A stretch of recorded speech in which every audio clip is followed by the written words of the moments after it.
Have you ever met a man who saw a baby girl crawling on the floor and proposed marriage to her? Neither have I. Apparently, this is something that men just don't do. Now, imagine someone who's a religious authority proposing marriage to a baby. Imagine your pastor or priest or rabbi or imam seeing your 6-month-old daughter and saying, "I can't wait to marry her." Would you continue going to that church or synagogue or mosque? Men, answer me in the comments section. How many teeth would your pastor or priest or rabbi or imam still have in his mouth if he so much as suggested the possibility of marrying your infant daughter? What kind of man sees a baby and hears wedding bells? What kind of man hears goo goo gaga and thinks, ooh la la? Only one kind of man. The kind who claimed to be the final prophet of the great God Allah. Ibn Ishaq, page 311. Ibn Ishaq recorded that the apostle saw her, al-Fadl, when she was a baby crawling before him, and said, "If she grows up and I am still alive, I will marry her." But he died before she grew up. Lucky girl. Name one way this guy isn't the creepiest person who ever walked the planet.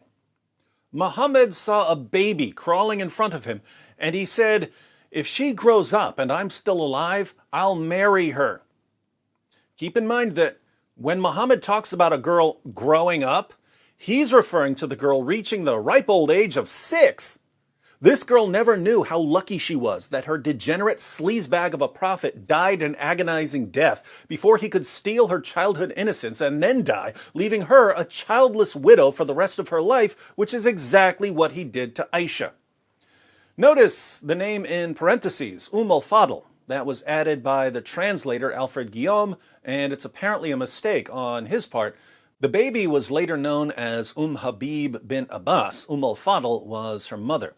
We know this because the same story occurs in Musnad Ahmed, and the baby is clearly identified as Habib. In the history of At-Tabari, Habib, the baby, is on the list of people to whom Muhammad proposed marriage but never married. What are our Muslim friends going to say about this? Well, it was a different culture. Back then it was perfectly normal to propose marriage to a baby. And perhaps Muhammad saw her and knew that she had a great memory, and so he wanted to marry her so that she could preserve stories about him and be a blessing to the Muslim community. Blah, blah, blah, blah, blah, blah, blah. It doesn't matter what Muhammad did. It doesn't matter how horrifyingly disgusting his actions were. Modern Muslims will explain it away by inventing some important reason Muhammad had for doing the horrifyingly disgusting things he constantly did. My Muslim friends, if your prophet were wonderful in all respects, but did one really creepy thing, I can see why you might give him the benefit of the doubt. But when all he ever did was creepy, perverted, violent things, I have to ask, what does a guy have to do to convince you to stop calling him the greatest man who ever lived? Your prophet, whom you regard as the greatest man who ever lived, proposed marriage to a baby and had sex with a 9-year-old girl and took the wife of his own adopted son and broke an oath he made to his wives that he would stop having sex with his slave girls, and beat his wives, and allowed his followers to hire prostitutes, and beheaded hundreds of Jews, and tortured a man for money, and ordered his followers to execute anyone who leaves his religion, and tried repeatedly to commit suicide, and admittedly delivered revelations from the devil, and walked around covered in semen, and put his male followers on a strict schedule of shaving their pubic hair, and kissed a pagan rock, and bought, owned, sold, and traded black African slaves. And you call this guy the greatest man who ever lived? You might just as reasonably call him the greatest computer programmer who ever lived, or the greatest tennis player who ever lived, or the greatest yachtsman who ever lived, because none of these titles make any sense when applied to Muhammad.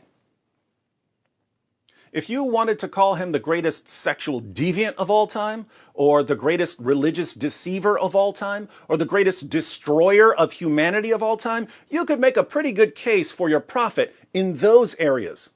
But don't call him the greatest man who ever lived, because that's an insult to every other man who's ever lived.